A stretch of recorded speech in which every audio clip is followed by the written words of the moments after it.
Terrible. It really wasn't. Cheers.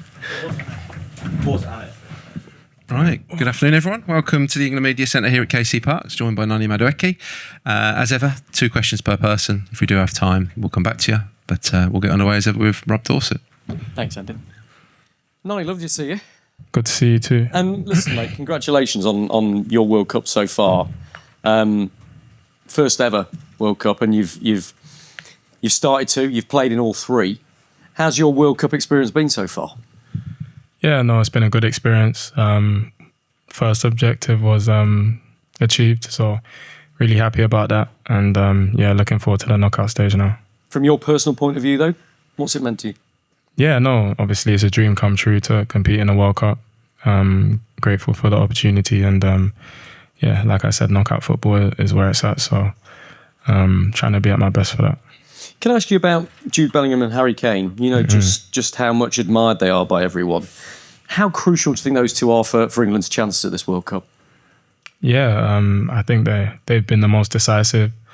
2 very decisive players, 2 players that take responsibility for us. I think Jude, especially in the last game, was unplayable.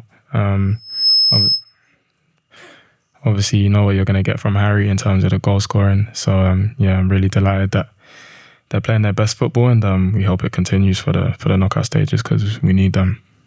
Sammy?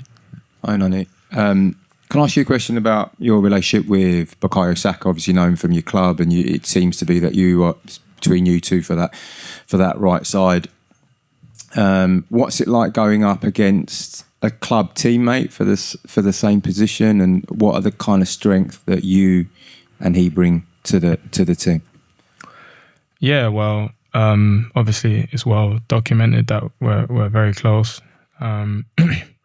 So normally it should be a little bit strange, but it's not. I feel like it doesn't really affect our relationship whatsoever. I feel like we want the best for each other when each other plays, because at the end of the day, that means that if he plays well, I play well, then England and Arsenal have better chances of winning. In terms of how we differ, I think, I thrive in space and he thrives in congestion. So, yeah. Okay. And obviously, I know you're not going to want to give away too many secrets, but how seriously are you taking penalties and practicing penalties now that we've entered into the knockout stages of the tournament? Yeah, no, just like all phases of play, we're taking it extremely seriously. Like you said, as you go into knockout football, it's something that becomes more prominent in the games. So, like every part of our game, we want to be at the highest level when it comes to that. And if you're on the pitch, you'd volunteer? Yeah, for sure. I'm always open to take a penalty. At the end of the day, it comes down to the coach's decision and what he wants and what he thinks is best for the team. But from my side, I'm always ready. Noni, just to go back to Jude, it's his birthday today. Is there a little celebration back at camp for him? To be fair, I wouldn't know. You'd have to ask our team managers. Don't come around, everyone club around for a present, no? Present, maybe not a present. But I'm sure we'll celebrate. It's Eb's birthday today as well. So it's going to be a good time at dinner, and we'll celebrate them. Just on Jude, Harry Kane said after the match at the weekend that he felt that he came into the camp in Miami with a bit between his teeth. Have you sensed he's really found even another level by his standards?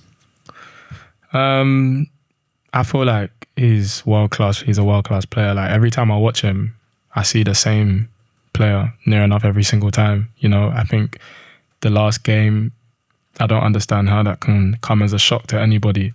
Like, that's what he's been doing for the last how many years. So when I watch him perform like that, I just feel like it's normal.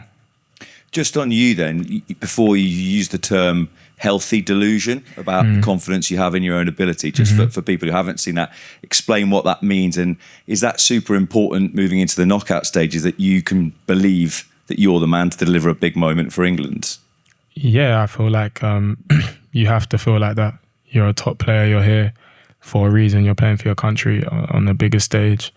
You have to have that confidence, that excessive confidence in your ability, because at the end of the day, alongside your teammates on that pitch, it's down to you to deliver. So whatever gets you in that mind frame to be able to do that, I feel like that's good. Sorry, you played under the roof there last year for Chelsea. I was just wondering whether you can, the experience. Sorry? You played there under the roof in Atlanta for Chelsea. Yeah. I was just wondering, as an elite sportsman, how difficult is it to change? What's it like? And have you spoken to the players? No, it makes no difference, to be honest, whether the roof's open or closed. It's great for us. I think it'll be about 19, 20 degrees, so perfect. Pitch is good. Yeah, I don't think that's going to be a problem whatsoever. So, yeah, same approach. That game must probably seem a long time ago because it's been a hell of a year for you. I mean, you've played a lot of games. Just talk us through the last 12 months and how you're feeling, energy-wise.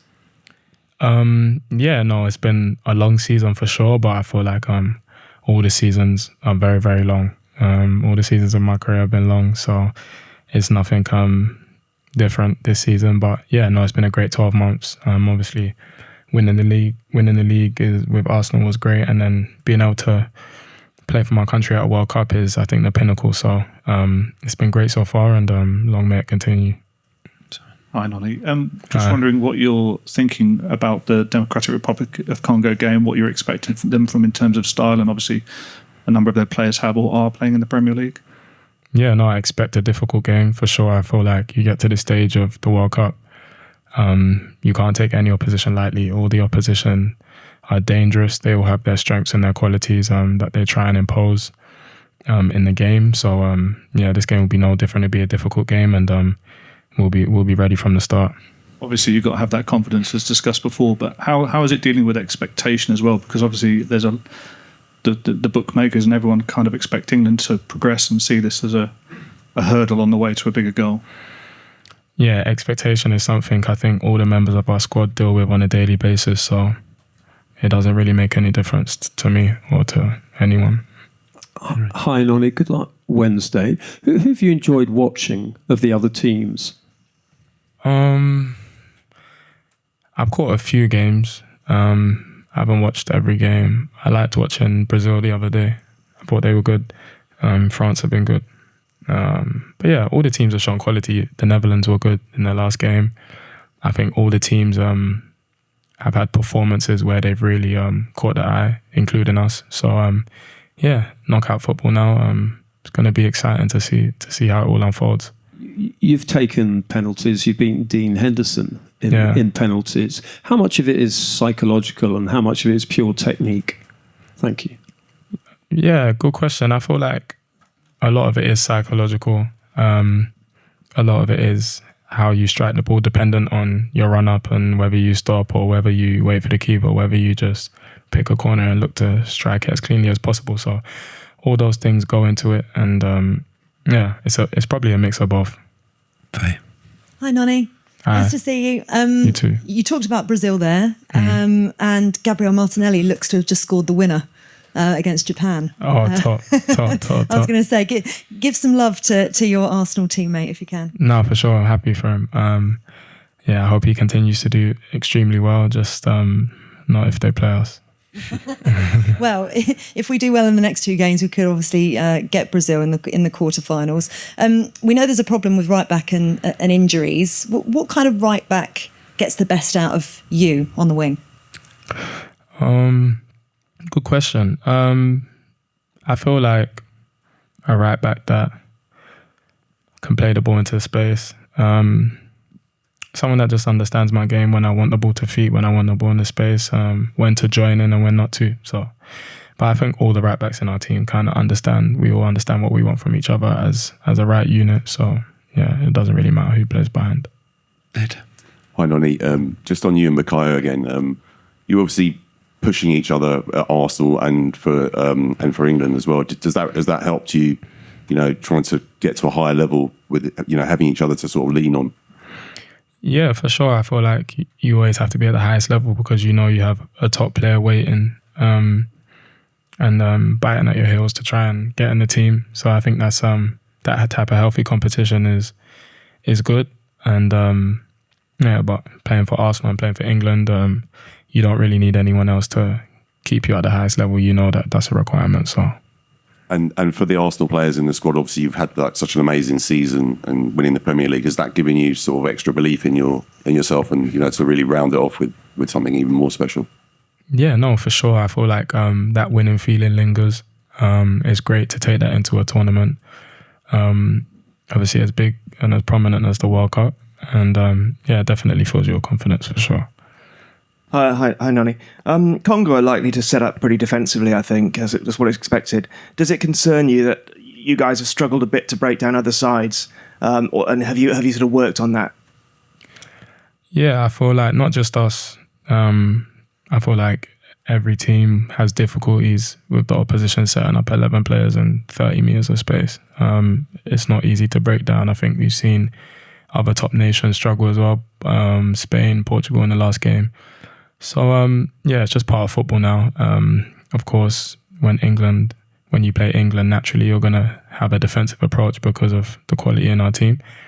From our perspective, we have the same patterns and we'll look to try and implement them a little bit better than we did in the last game versus Ghana, which probably will be similar to this one. So, yeah. Just pass the right behind you there. Thank you. Cheers. Hi, Noni. It can be a very long competition, the longest ever. How do you fill your days when you're not training here? How do you keep busy? I feel like it's important to get the balance of when you're around the boys off the pitch and having a laugh and a joke, and knowing when you need to be by yourself and just have that time for yourself. Recovery or just staying in your room and chilling, speaking to friends, family. So I feel like it's important to have that balance for sure. Are there some like group games or something that? We play games for sure. We're very competitive naturally, so we're always playing games, whether that's basketball, dice, wolf. So we find time to enjoy with each other and time to be by ourselves and to be very focused. Okay, behind there. Following up on that question, is there anywhere you've gone around in Kansas City that you've liked? We've seen you out and about in some videos and such. No, me, I've not been out of the hotel in Kansas. Is there a reason for that? Do you not want to get out? It's so hot outside, like inside there's air conditioning, so I'd rather just stay inside and focus on the next session. Behind you there. Thank you. Hi, Noni. Sorry, back to penalties. What do you think about the stuttering run-up? You kind of mentioned it a little bit there, but that stop-start run-up, is it a good thing? What's your opinion? Each to their own. Whatever works for you, I feel like you should go with that. Okay. Do you want a question at the back there? Yep. Yeah, the mic to that. Standing up.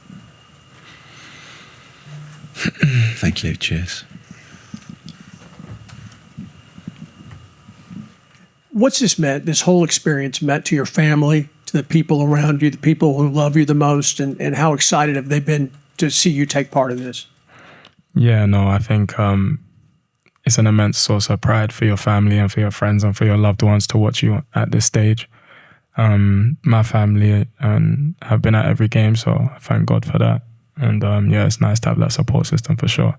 You just go on the pitch and try and do your best for them, for your teammates, for the country. So yeah, it's good. Okay, two more. If you get the mic over to Mike here, and then we'll finish again with Rob.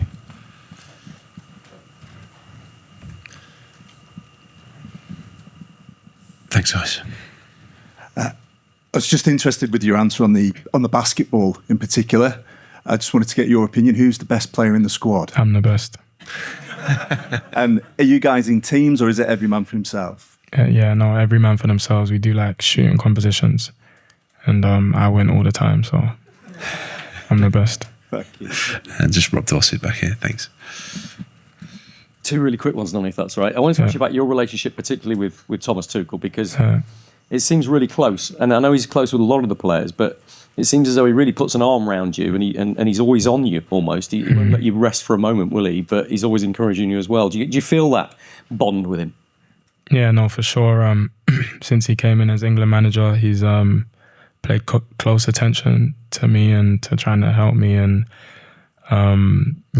we have a good relationship. I know what he wants from me. I think he knows what I'm going to do when I step on the pitch. And that clarity is important for player and manager. And thankful for the opportunities he's given me for sure, and hopefully we can do something special in the next 2-3 weeks.